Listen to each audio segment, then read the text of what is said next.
kweli ni wakati mwema ambao ni wakati wa furaha. Siku ya leo si siku kama zile zingine huwa tunakutana pamoja, bali leo tumekutana kwa kusherekea kuzaliwa kwake Bwana wetu Yesu Kristo. Ni siku ambayo Wakristo huamka wakiwa na mipangilio ya vile watafanya mambo yao, kuanzia kuabudu na kufanya sherehe zingine.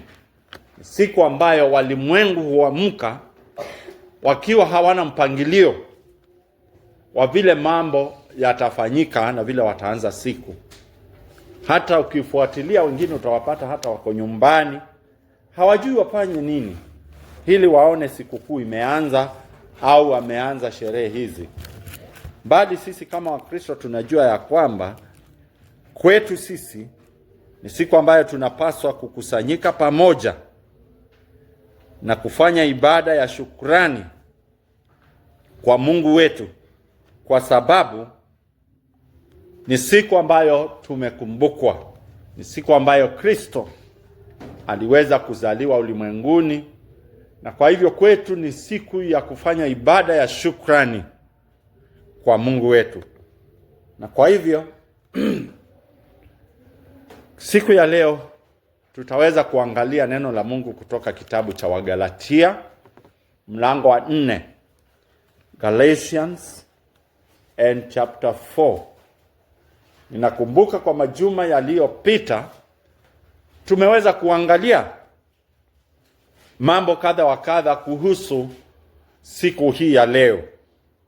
Na kwa hivyo ningependa pia tuweze kuangalia maneno ambayo Paulo anayanena hapa katika kitabu cha Wagalatia kuhusu siku hii, siku njema ambayo Bwana ametukirimia. Wagalatia 4 kuanzia mstari wa 1 hadi wa 6 tutasoma. Lakini nasema ya kuwa mrithi wakati wote awapo mtoto hana tofauti na watumwa, angawa ni bwana wa yote, bali yu chini ya mawakili na watunzaji, hata wakati uliokwisha kuamriwa na Baba. Kadhalika na sisi tulipokuwa watoto tulikuwa tukitumikishwa na kawaida za kwanza za dunia. Mstari wa 4 ni mstari wa maana sana, uangalie vizuri.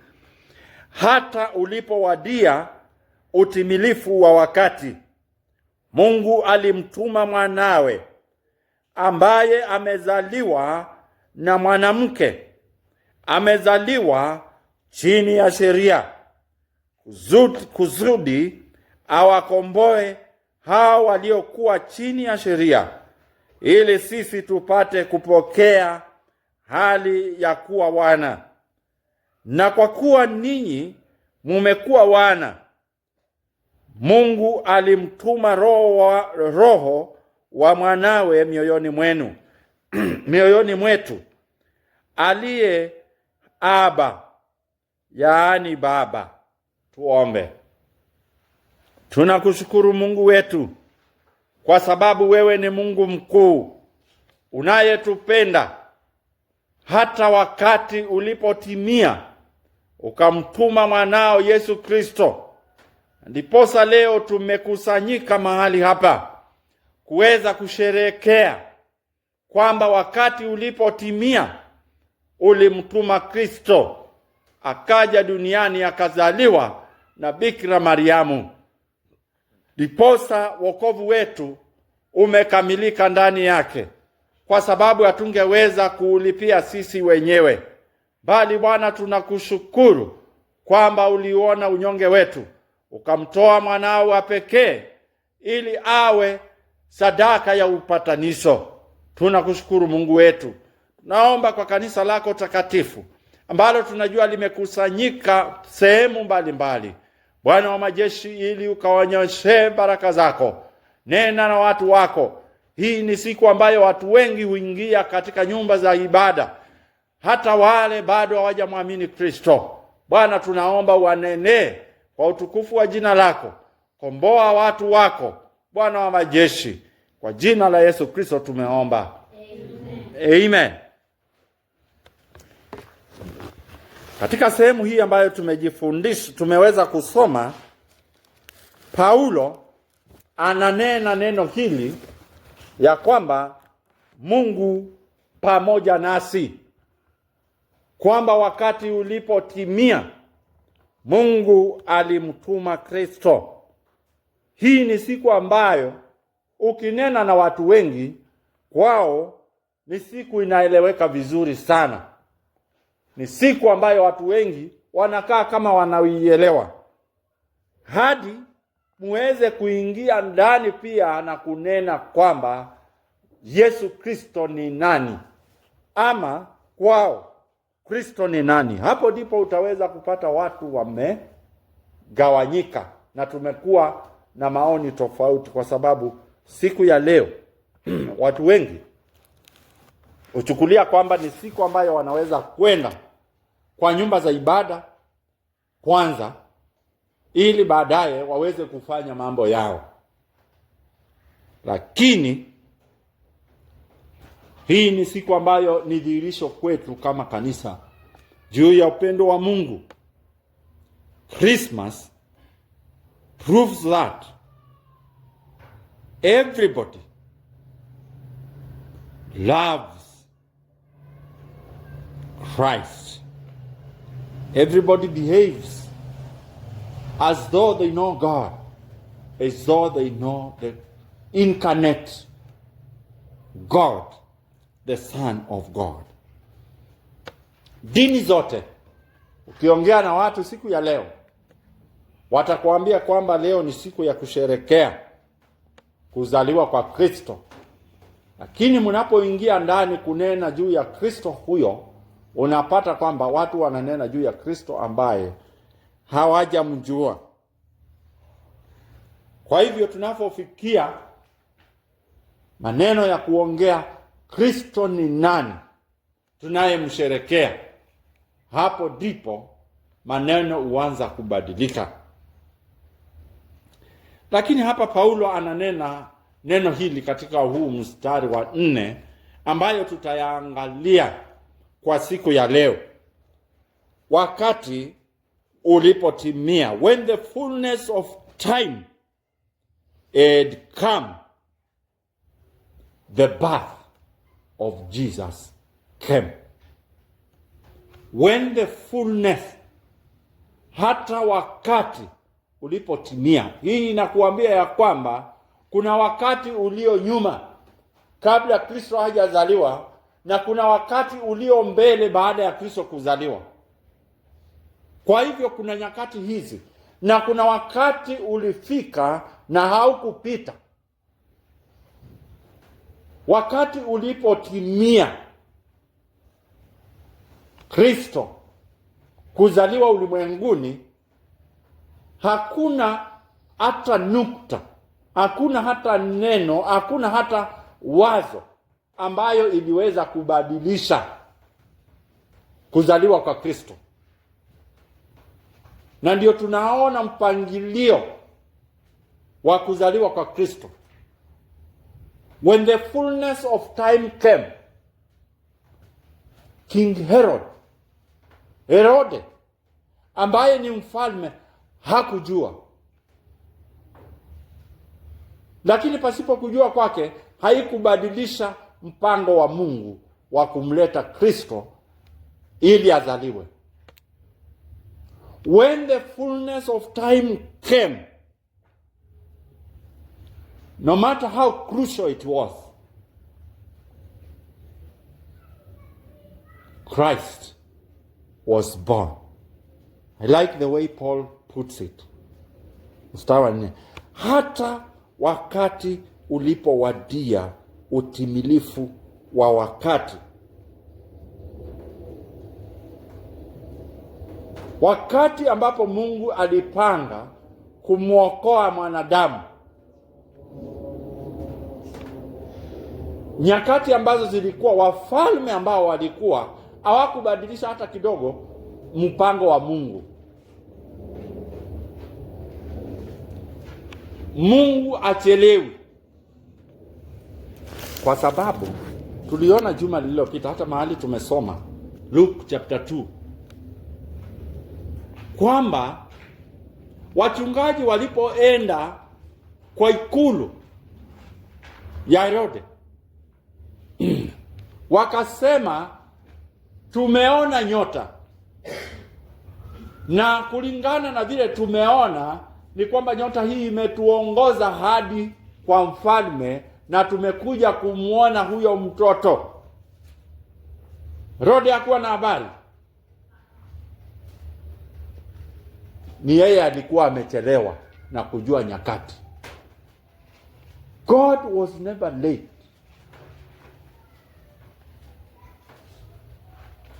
Kuzaliwa kwa Yesu Kristo kulikuwa katika mpango wa Mungu. It was, the birth of Jesus was in the plan of God. It happened in the fullness of time. God sent Christ. Si wakati, nyakati au majira fulani yakafanya hayo, lakini wakati ulipotimia Mungu, it was according to the plan of God.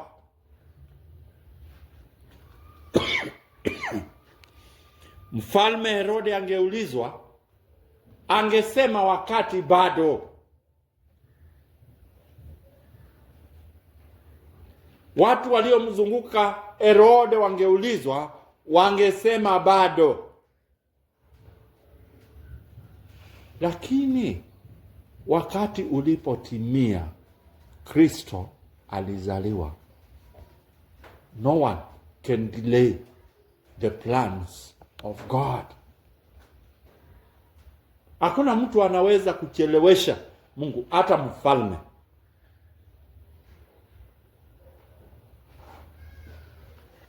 Kwa hivyo, when the fullness of time came,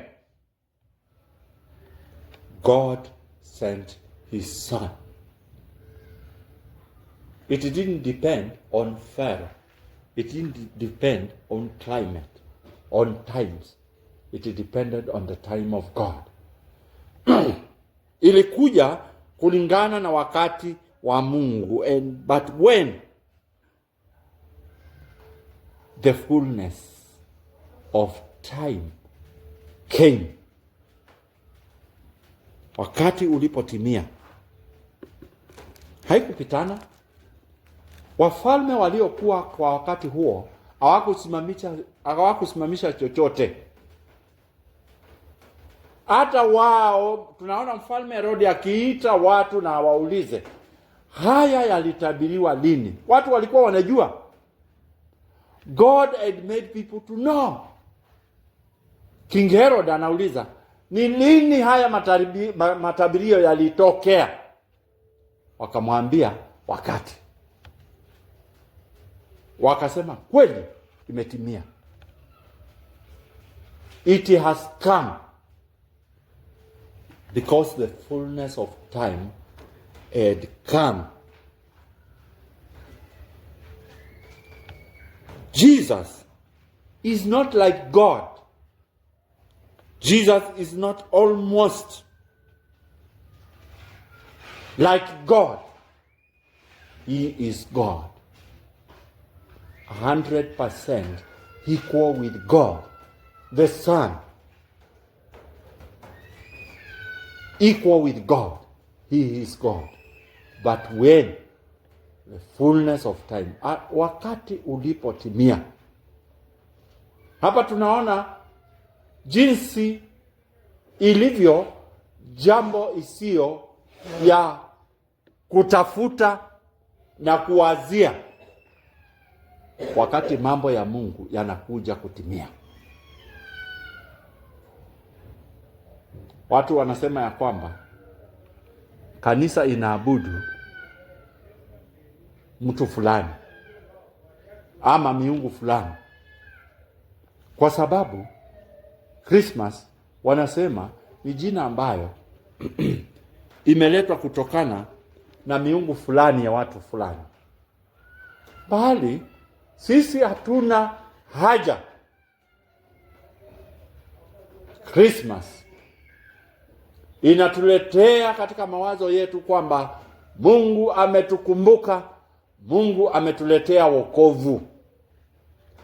In the fullness, wakati unapotimia, Mungu alimleta Kristo. Tuliona juma lililopita katika Wafilipi mlango wa 2 na hata katika Wakolosai mlango wa 1 kwamba Kristo ni Mungu. Ninapendezwa na vile Paulo anaileta katika kitabu cha Wakolosai mlango wa 1. Christ is the full image of God. Yule ambaye alimuona Kristo amemuona Baba. He is the full image of God. The same God who is never late. Even in his baptism, wakati wa kubatizwa kwake, Mungu mwenyewe alinena. Alisemaje? This is my beloved son. God testifies. Mungu mwenyewe ametuletea ushuhuda kwamba hatuogopi. Tunaposherekea sikukuu ya Krismasi, tunasherekea Mungu pamoja nasi. Kwa sababu gani? Kwa sababu wakati ulipotimia, the fullness of time, God sent his son to be born in the flesh. Mambo ya kuzaliwa kwa Kristo haikuwa mambo ya kufikiria, haikuwa mambo ya kuamkia na kusema leo nilikuwa nimepanga kwenda hivi, lakini sababu nimeona leo ni kama kuna jua sana nitaenda hivi. Hapana. When the fullness of time came, Kristo alizaliwa na Bikira Mariamu. Sisi zote tumezaliwa. Hakuna mtu ako hai anaweza sema hana mama. Tumezaliwa. Sisi zote ni uzao wa Adamu. Kwamba katika Adam, our federal head, we are sinners. Hiyo ndio tofauti iliyo kuzaliwa kwa Kristo na kuzaliwa kwetu. Watu siku hizi wanaendelea kuinua ulimwengu, sherehe zao, sherehe za birthday. Leo ziko aje?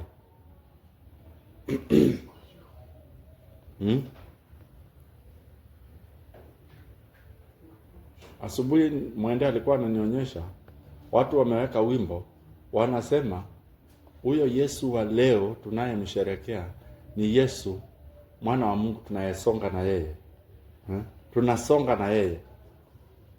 Wametengeneza picha yao, wanadansi nayo, wanasema tunasonga na yeye, tunasonga na yeye, wanamchezesha, tunasonga na yeye. Sisi hatusongi peke yetu, tunasonga na yeye. Tukirudi upande tunasonga na yeye. Hapana. Christ is God. He is the full image of God. We cannot touch God and say we are dancing with him. We cannot. We cannot. Christ being born in the fullness of time hiyo haikupunguza kitu chochote kwake kuwa Mungu. No. We are celebrating the birth of the Son of God, the King of Kings, who is born in the fullness of time, who has no sin.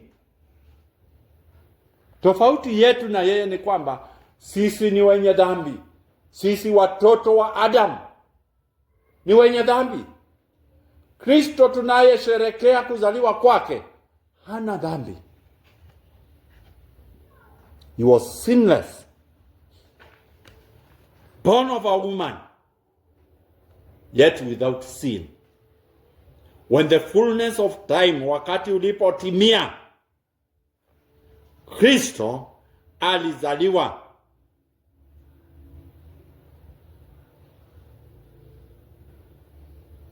Kwamba yule ambaye alitabiriwa, kitabu cha Mwanzo mlango wa 3 mstari wa 15, Genesis chapter 3 verse 15, the prophesied, he is the one whom we are celebrating his birth. His birth was to redeem those who were under the curse of the law. Yesu akuzaliwa ili tupate mashamba makubwa, ili atupiganie tupate mali yetu ambayo imepotea. Wanashindia kuimba, iliyoliwa na nzige na nundu utaipata mwaka huu. Watu wameanza kupokea hiyo matabirio kwamba mwaka huu ujao wa 2026 ni mwaka wa kurejesha, ni mwaka wa kupata ile ilipotea. I'm saying ni mwaka wa kupata upatanisho na Mungu. Tafuta kupatanishwa na Mungu, kwa sababu Kristo, kusudi kuu ya kuzaliwa ni kuweza kutupatanisha na Mungu wetu aliye mtakatifu. Reconciling men with God. That is why Christmas is there. Christmas is there to remind us of our sins, to remind us of our Savior. We need a Savior because we are sinners. Sin comes to the world and judgment starts with the snake right at the Garden of Eden. Huko. Because we need a Savior. Judgment was announced. The woman will bear a seed and is born in the fullness of time. He is to be without sin, to be able to redeem us from the curse of Adam. Ilikuwa ni lazima anayesimama mahali petu awe hana dhambi ndio yaweze kukubalika mbele za Mungu. Ndio katika Agano la Kale tunaona kila mwaka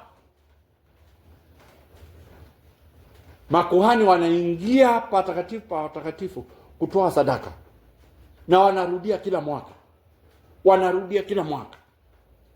Lakini Kristo wakati ulipotimia, when the fullness of time came, Jesus entered there once, kwa sababu sadaka yake ilikubalika. Alifufuka.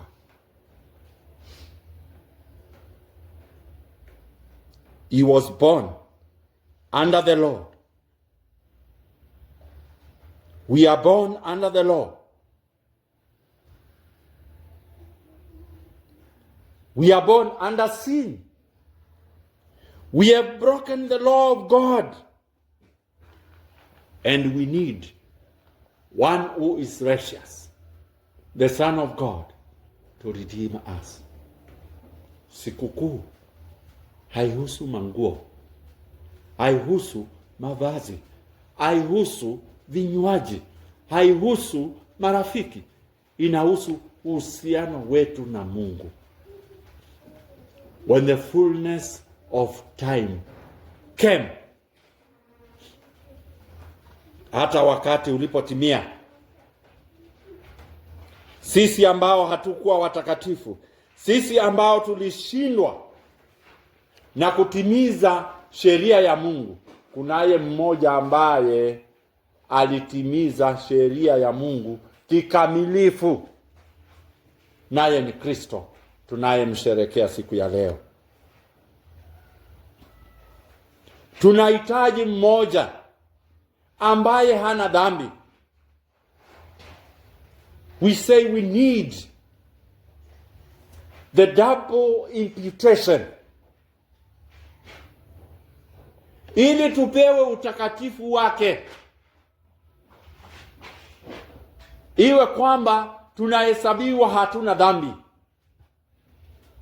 na yeye achukue dhambi zetu, ahesabiwe kama mwenye dhambi akiwa hana dhambi. We need a double imputation, that my sin is given to the record of Christ, and I am given his righteousness, that I am counted before God, that I have never sinned. That has never happened, and it will never happen beside Christ. Kando na Kristo, hii haitafanyika. Christmas reminds us of our sins. Christmas, tusiulize itafika lini, kama vile watu huuliza, na tusahau kwamba Christmas ni siku ya kutukumbusha kwamba sisi ni wenye dhambi. Ni siku ya kukumbuka upendo mkuu wa Mungu ambao alitupenda nao, kwa sababu ukiangalia huo mstari vizuri utaona hata ulipowadia utimilifu wa wakati. But when the fullness of time was come, God. When the fullness of time, it is God who came in. Ni Mungu alikuja katikati wakati ulipotimia. Mungu alileta mpango, ni Mungu alimtuma Kristo kwa sababu ya dhambi zetu. It is sin that brought Christ to be born in Bethlehem. It is sin that we in Adam are sinful. Born of a woman, born in sin. Kristo alizaliwa na mwanamke ndio aweze kuchukua dhambi zetu. Na sisi ambao tuwanyonge, sisi ambao tuna dhambi, tuweze kuhesabiwa haki ndani yake. It is a time that God comes down. It is God. Si vile watu husema kwamba Mungu nimekukaribisha. Mwingine aliuliza katika ibada tunapokutana Jumapili, mwanadamu na Mungu, ni nani anaweza karibisha mwingine? Ni nani anaweza karibisha mwingine katika ibada? It is God who welcomes us in his presence, that we can worship him Mwanadamu akiachwa peke yake hawezi kuita Mungu. Mwanadamu akiachwa peke yake, hebu enda leo People's Park, imejaa People's Park. Masaa ya jioni, enda hapa town, imejaa. Watu mambo wanayofikiria si juu ya Mungu. Ati uko wapi? Bado niko kanisani. Kwani wewe ni wa dunia gani? Watu wote wako People's Park.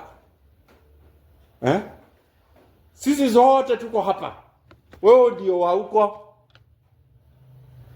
Kwa sababu watu wakifikiria mambo ya Christmas wanafikiria mambo ya kujifurahisha ubinafsi wao wenyewe. But when the fullness of time came, wakati ulipotimia kwamba Mungu aliona jinsi ambavyo mwanadamu anaendelea kupotea katika dhambi, alimtuma mwanao. Christmas si ya chakula chetu. Christmas si wakati wetu wa kujifurahisha, mbali ni wakati wa Mungu kutukumbuka. Christ is born that we may be able to receive adoption, that he can pay for our sins, that we can be able to be adopted as children of God. Wakati unakumbuka Krismasi, kumbuka ni siku ambayo Mungu aliweza kutuleta karibu na yeye. Wakati ulipotimia, kama Kristo angezaliwa, hakungekuwa na uhusiano katikati yetu sisi na Mungu. Uadui ungeendelea.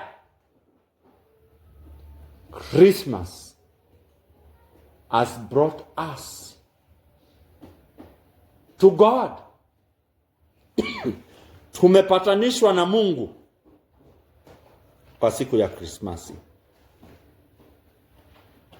The baby is in the manger because we have all gone astray and we need a savior. Sisi zote kama kondoo tumepotea. Kama Krismasi haiko, basi tunaendelea na kupotea. Lakini kwa sababu wakati ulipotimia, Mungu alimtuma Kristo, tumepatanishwa na Mungu, na kwamba wokovu wetu umetimilika. Christ is born.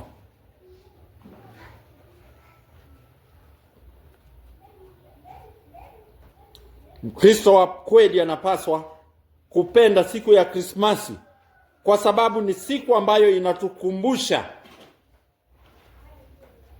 wakati ulipotimia, Mungu alituchukua akatuleta kwake, tukawa watoto wake.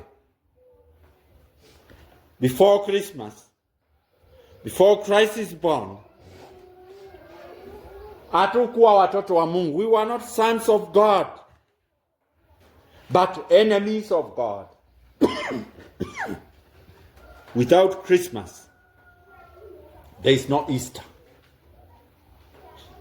Kama Christmas ingekuwa haiko, basi hatuna Pasaka. Kwa sababu Christmas inatukumbusha Mwokozi wetu sisi zote.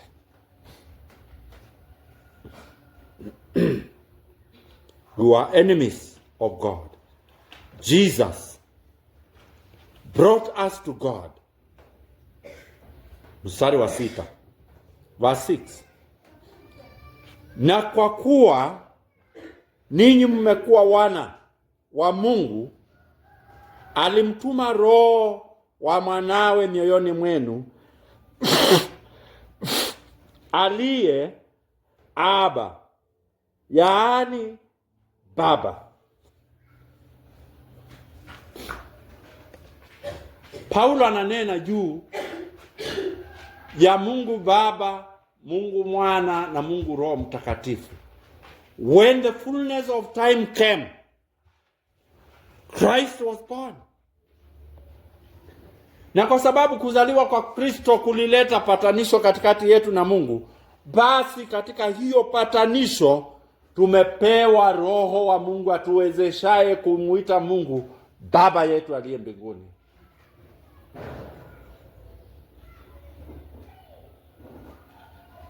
Because he is God man without sin, he is able to represent us before God. And because of the beauty of this, we can be adopted by God. We have the surety that Christ is our Lord and Savior.